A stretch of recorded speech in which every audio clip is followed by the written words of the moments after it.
everybody, I'm Jim Trick for ThatLife.com. Today I'm going to give you a tour of my 2010 modified Honda Element. The modification was done by Johnny Ashburn. He's a great furniture maker and carpenter up here on the North Shore of Massachusetts, and I'm really excited to show you what he did and how I plan to use the vehicle. If you like the video, like it. If you want to share it, share it. Here we go. So here's a look inside the Honda Element. One of the things that I love about these vehicles is that the back two seats remove. These doors open to give a huge opening, and this vehicle has never stumped me in terms of trying to store things or lug things around. As a fly fisherman and camper and also a musician, you can imagine how much gear I need to fit in this vehicle. And so the idea was to build a platform that would essentially double the storage. So that is to say, underneath all of the camping, fly fishing gear, bocce balls, badminton sets that you want to fit in can go underneath this platform, thus doubling the space. So if you need to bring groceries home, or if you have a smaller moving project that you're doing, you have tons and tons of options. What's cool about this platform is that it folds out to make a sleeping platform.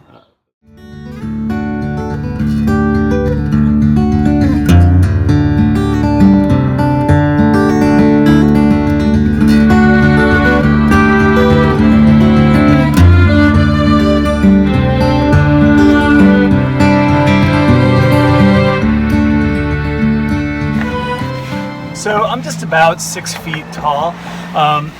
Normally I would be sleeping with my head down the other side. My feet hang off a tiny bit.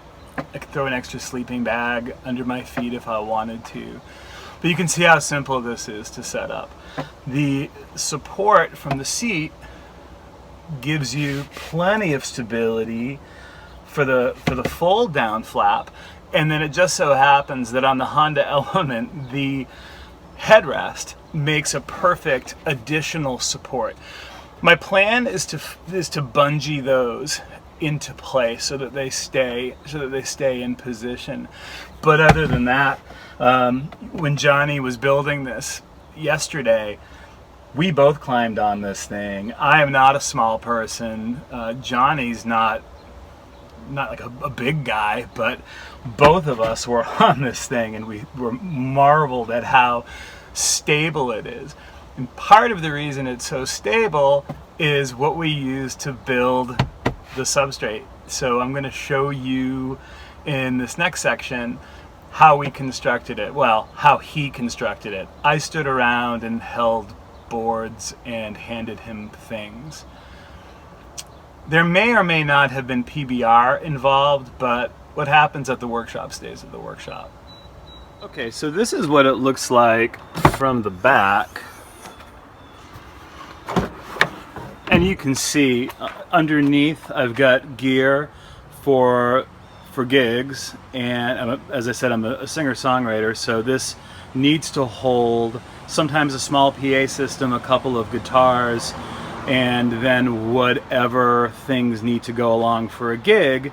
But I'm also an avid fly fisherman, so on the right you'll see I've got things that I need for a gig, and on the left I've got my wader bag and my fly fishing vest, a couple of extra rods, and then on the top I strung a couple of bungee cords so that I could have fly rods rigged and ready to go when I'm at the river.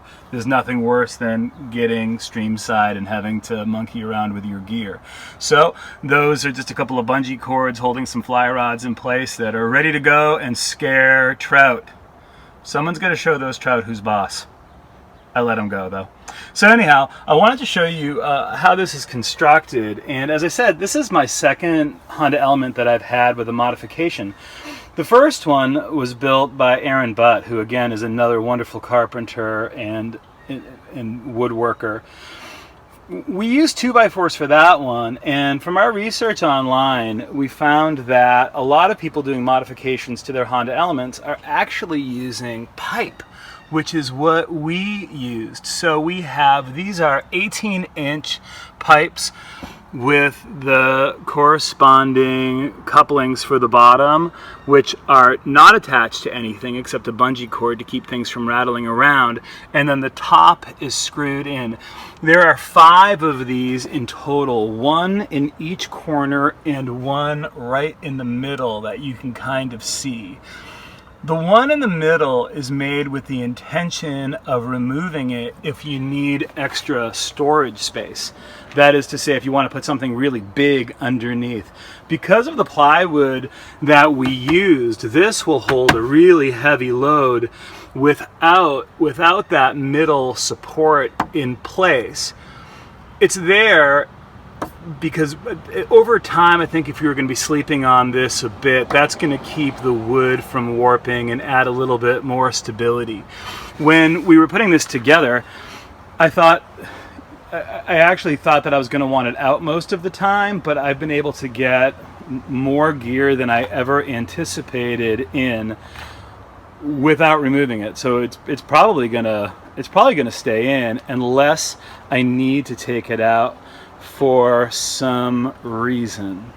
So there's a couple different ways we could have gone with hinges, and Johnny stood at Home Depot going back and forth and ultimately landed on 4 really heavy duty hinges. They don't look as nice maybe as the long strip type of hinge, but the load bearing capacity on these, it just adds so much stability.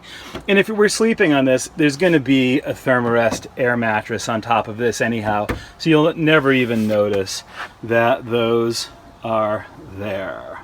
So there it is, guys. I'm sure you'll have questions. I'm sure there's a lot of things I didn't cover. I just wanted to give you a general overview of this vehicle and its modification. I hope you enjoyed it. And go to thatlife.com to keep up with adventures and so on and so forth. Thanks for watching. Like and share.